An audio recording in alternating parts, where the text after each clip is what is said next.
कि जब भी आपकी तरफ किसी ने आंख उठा के देखा, चाहे राजा हो, चाहे महाराजा हो, चाहे कहीं का हो, चाहे कुछ भी हो, चाहे सीएम हो, पीएम हो, आगे खड़ा मिला, पीठ दिखा के नहीं भागा और आपके सम्मान की लड़ाई राजस्थान में।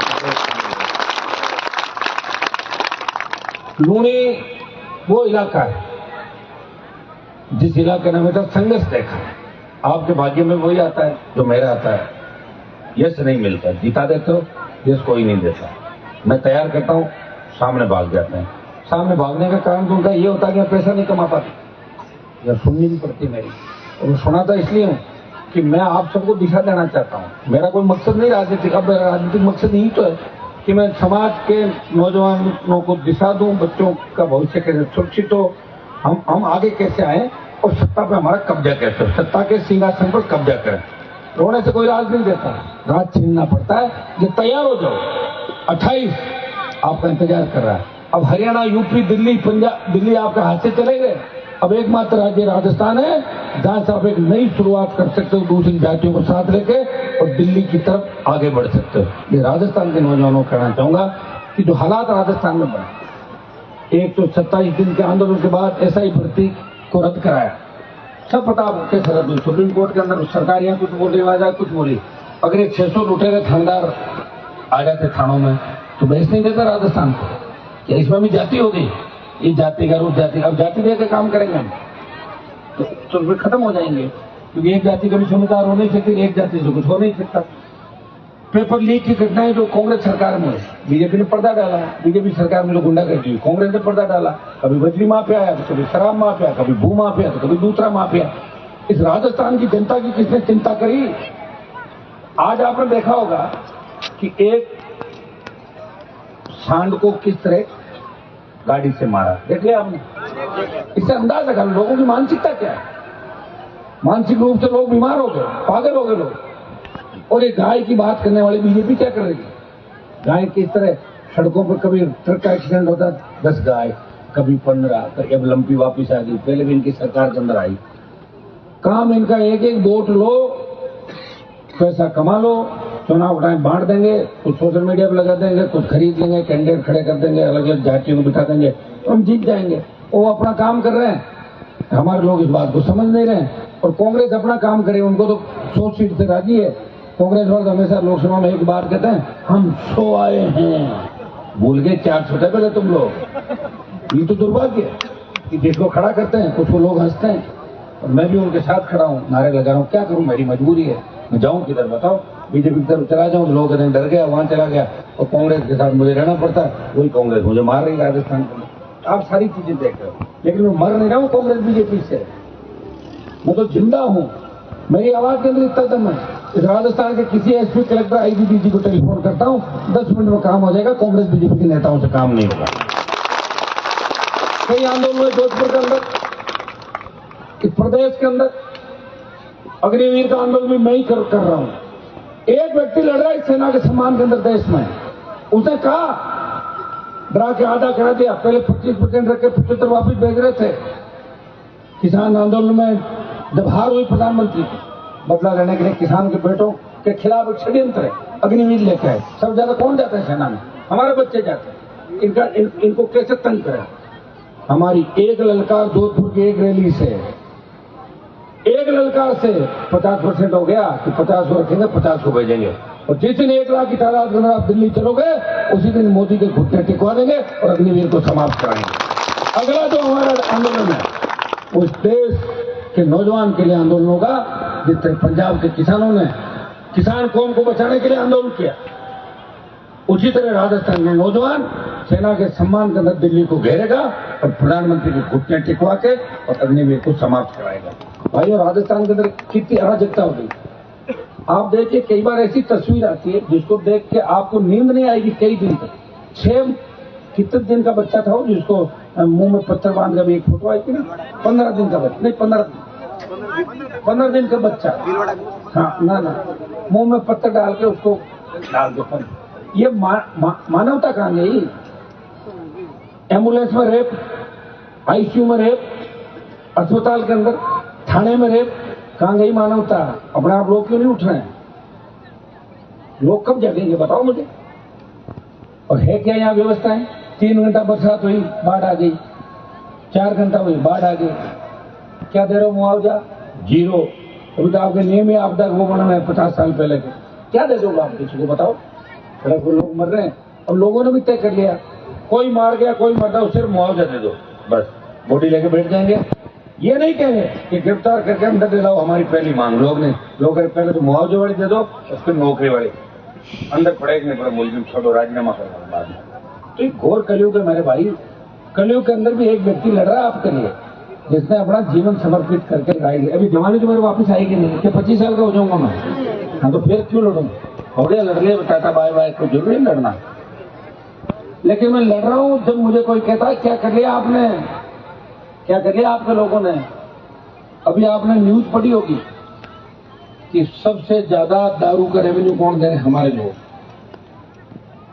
शराब पिए और गवर्नमेंट ने पैसा दे, और वही गवर्नमेंट की पुलिस और दूसरे लोग आपको डंडों से पीटते हैं। कितने ना समझो, समझना होगा। मैं जिस तरह नौजवान नशे के अंदर डूब रहा है, दुर्भाग्य जोधपुर, नागौर, बाड़मेर, शेखावाटी अंचल का, कि हमारे बच्चे इसी तरीके का नशा करें और छोटी छोटी बातों में सुसाइड।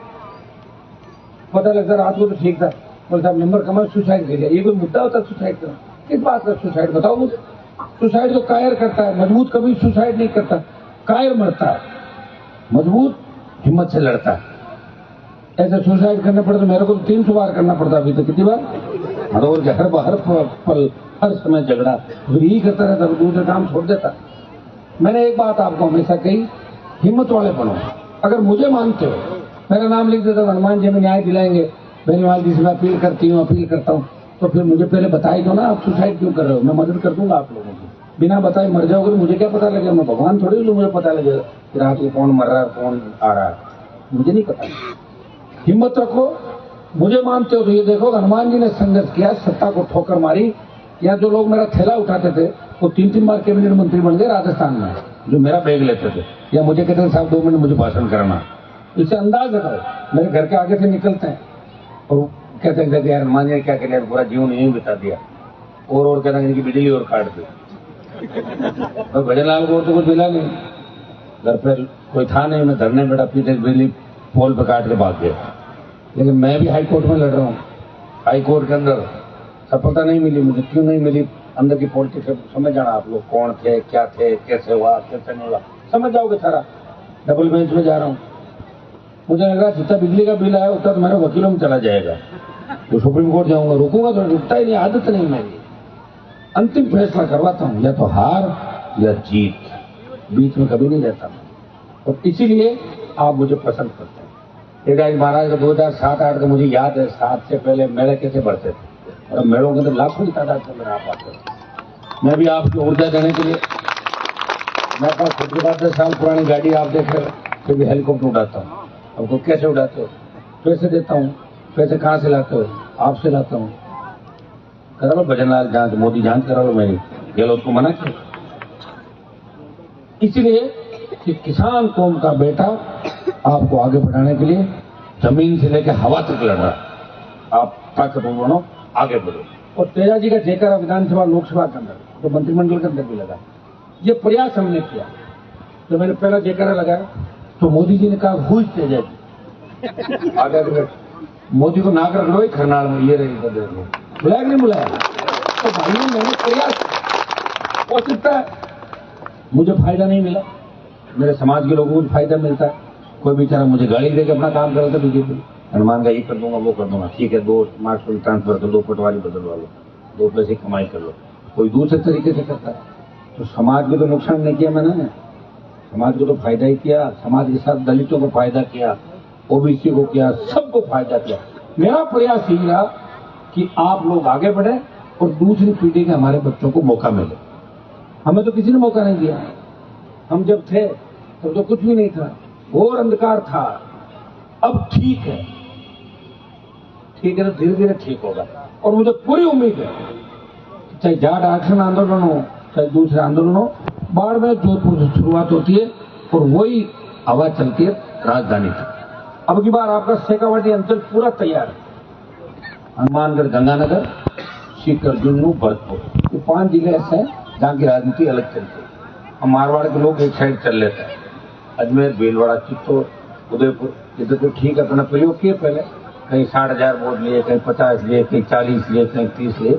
आरएलपी हर जगह गई राजस्थान के अंदर, लेकिन मुझे पूरी उम्मीद है इस बार राजस्थान का नौजवान कोई चूक नहीं करेगा, निशाना उसका सही होगा और राजस्थान की सत्ता पर किसान कौम का कब्जा होगा। आप लोग तैयार हो जाना, 28 में हमें मजबूत से लड़ना है। उससे पहले पंचायत राज चुनाव पता नहीं सरकार कराएगी कि नहीं कराएगी, तो अरविंद जी बता सकते हैं, बैठे हैं। तो अगर कराएगी तैयार रहना आप लोगों को, लड़ना कि नहीं लड़ना है? अब एक बार लड़ना भाई, नए लड़के ऐसे तो उम्र चली जाएगी, ठीक है ना? कोई लड़ो आमने सामने, अपने सब सीटों पर लड़ना है, तो हर जगह लड़ना, जवानों को लड़ना ज्यादा से ज्यादा। तो चुनाव लड़ोगे जब तो बनोगे, कैसे बनोगे बताओ मुझे? नेता जब तो बनता है जब आदमी लड़ता है, नहीं लड़ता तो नेता, मैं अगर नहीं लड़ता तो नेता कैसे बनता? लड़ा जब तो आया हूं मैं। तो लड़ना है सब बच्चों को, आपस में नहीं लड़ना, चुनाव लड़ना है, ठीक है? अगर आपस में लड़ लें, आपस में नहीं लड़ना है, छोटी छोटी बातों पे एक दूसरे से झगड़ा नहीं करना। आज भी राजस्थान के अंदर 2 जातियां एक दूसरे को मारती है, खून बाती। दूधू का वीडियो देखा होगा, 35 जाट समाज के लोग 5 आदमी पर अटैक करते हैं, एक को बुरी तरह मारते हैं, मरने के बाद भी कुराने से काटते हैं। इससे पता लगता है कि अभी भी हमारी समझ नहीं है। गुर्जर जाट अपनी ही कौम के खून का प्यासा है राजस्थान के अंदर, अभी भी आजादी के 75 साल। हमें समझना होगा, छोटी मोटी बात भी अगर बच्चों के अंदर हो जाए, माँ बाप की ड्यूटी होती है, वहां के नेताओं की ड्यूटी होती है, सबकी ड्यूटी है कि राजीनामा करा के बच्चों को साथ बचाओ। मौत के बाद क्या होता है? एक तो वैसे चला गया, दूसरा तुम वैसे बर्बाद हो गए, तो हमें सगले कलंकित हो गए, कलंक लग गया। तो इन चीजों को भाइयों विशेष रूप से ध्यान रखना आपको। मैं देखता हूँ आजकल बच्चे पॉपुलर होने के लिए स्टंटबाजियां करते हैं, डेमो देते हैं, कुछ नहीं बटवाए इनसे, कोई नहीं पूछता, 3 दिन याद रखते हैं लोग। तो मेरी बातों को गंभीरता सुनो आप लोग। नशा नहीं करना, आपस में झगड़ा नहीं करना, अपने लोगों की पहचान करनी, 2 आदमियों में चुनाव करना, अच्छा बुरा कौन है, अच्छे के साथ रहना, उस जगह बुरे को मार लो तुरंत। कम अच्छा बुरा हो तो उसके साथ रहो कि इससे ये ठीक है, उधर हो जाओ। लेकिन 28 का विधानसभा का चुनाव है, इसमें मजबूती के साथ हम इस बार लड़ेंगे, चाहे हमें थोड़ी रणनीति हमारी चेंज करनी पड़े राजस्थान के अंदर, क्योंकि बिना सत्ता के अब आपको भी मुझे लग रहा है धीरे धीरे कमजोर हो जाओगे। 28 में पूरी ताकत से हम लड़ेंगे और हमारा मकसद यही है कि कानून का राज हो राजस्थान के अंदर। हमारी बहन बेटे रात को 12 बजे में निकले तो ऐसे निकले जैसे खुद के आंगन के अंदर हो। कर्ज मुक्त किसान, नौजवान को डिग्री से पहले रोजगार की गारंटी हो, सशक्त लोकायुक्त, फ्री बिजली, टोल फ्री और आपका जनता का खुद का राज, जवान का खुद का राज, बेमुक्त अपराध मुक्त राजस्थान, ऐसा हम लोग चाहते हैं। और भाइयों, तो सशक्त सरकार आएगी तो सारे काम अपने आप ही हो जाते हैं। जब सरकार ठीक होती है ना तो अपना नीचे सिस्टम ठीक हो जाता है 80%। सरकार में जब भजनलाल होते हैं तो फिर गड़बड़ हो जाता है मामला। अभी तो पूरा गड़बड़ है, इतना घटिया शासन मैंने पिछले 30 साल में कभी नहीं देखा, जब पता ही नहीं किसकी चल रही। भजनलाल कुछ कहता है, इतने सेक्रेटरी कुछ कह देता है, इतने वापस बयान आ जाता है, इतने नहीं आ जाता, पता नहीं चल रहा। बीजेपी के नेता खुद परेशान है बेचारे, किसको क्या, तो मास्टर की भी हाँ नहीं पड़ती, तो मास्टर की बदली करा लेगा भाई, पता नहीं कुछ दिन करेंगे, भजनलाल की सरकार है। जब बीजेपी ये कह रही है तो कांग्रेस को आपको पता है क्या करे, हमारा राज नहीं, उनकी आदत है, राज आएगा तो वैसे लूट लेंगे, नहीं तो वैसे करेंगे। इसलिए आपको अब नए सिरे से नौजवानों को पढ़ करना है।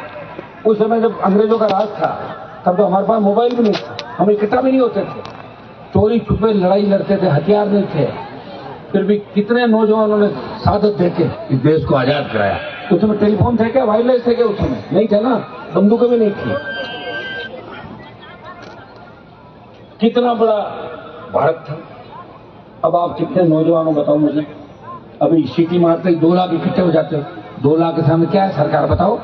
देखा नहीं आपने नेपाल में क्या हुआ, दूसरे राज्यों में क्या हुआ, अभी जम्मू के अंदर देखा आपने क्या हुआ, ये लद्दाख के अंदर किस तरह नौजवान, ये निश्चित रूप से अगर सरकार ने समय रहते नौजवानों को नहीं संभाला, बेकारी, बेरोजगारी, अव्यवस्था, कुशासन अगर इसी तरह होते रहे, इसी तरह अबला की चीख पुकार रही, तो निश्चित रूप से हिंदुस्तान के अंदर भी वो दिन आ सकते हैं। कोई बड़ी बात नहीं, मैं कोई ऐसी बात नहीं कह रहा हूं, लेकिन दिख रहा सामने क्या होगा। चंद लोग खा रहे हैं, बाकी मर रहे हैं सारे लोग, बिना इलाज के मर रहे हैं। सरकार कभी ट्यूबलाइट फ्री देती थी, कभी मुफ्त इलाज, कभी 200 रुपए, 500 रुपए, लोग अगर पेंशन बना दो, सारा भ्रष्टाचार सरकार ने खुद ही कर दिया। कभी रोजगार की बात तो नहीं करी, सारी जमीनें रोड, बड़ी बड़ी कंपनियों को अडानी अंबानी दुनिया भर के टाटा बिरला से लेकर कितनी जमीनें लोग लेके बैठे हैं।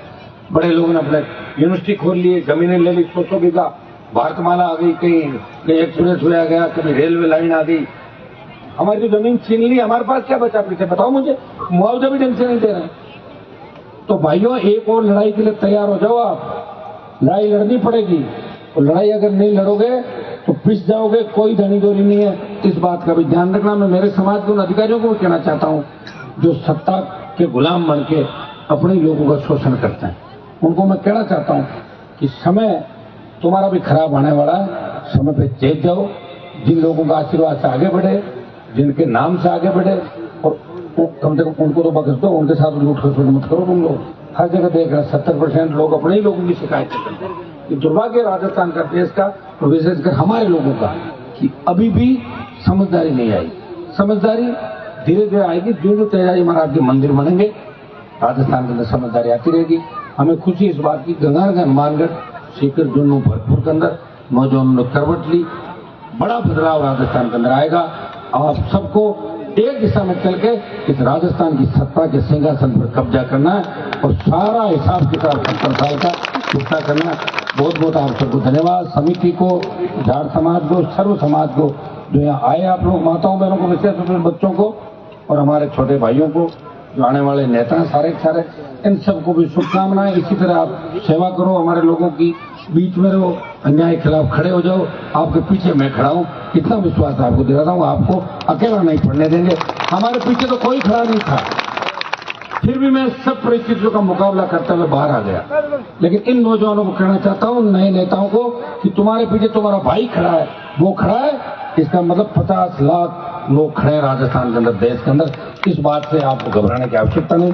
बहुत बहुत आपको शुभकामनाएं।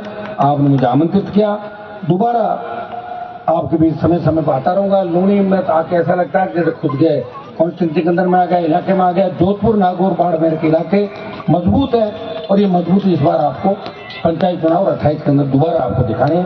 बहुत बहुत धन्यवाद। जय हिंद।